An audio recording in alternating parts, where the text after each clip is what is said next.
250 retail brands went out of business in the last 5 years in the States. This year alone, 8,800 stores are projected to close.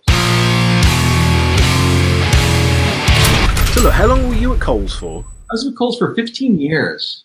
Yeah, and so the last position you had at Kohl's was the VP of Customer Experience, correct?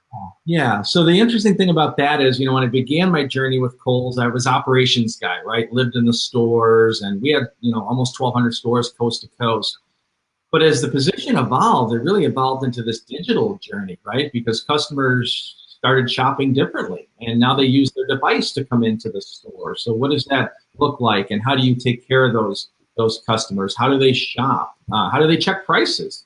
And a lot of that's all on their phones now. It's interesting. Almost 50% of customers that come into a large big box retail store are somehow engaged with their cell phone during that experience. Might not be directly with the store, but somehow they're engaged. So the old adage of smile and say hi and walk up to every customer, in this day of age, half the customers, you might be interrupted. So we had to rethink of what that looks like to welcome customers into the store. And then the whole merging of the digital piece. How do you make stores relevant?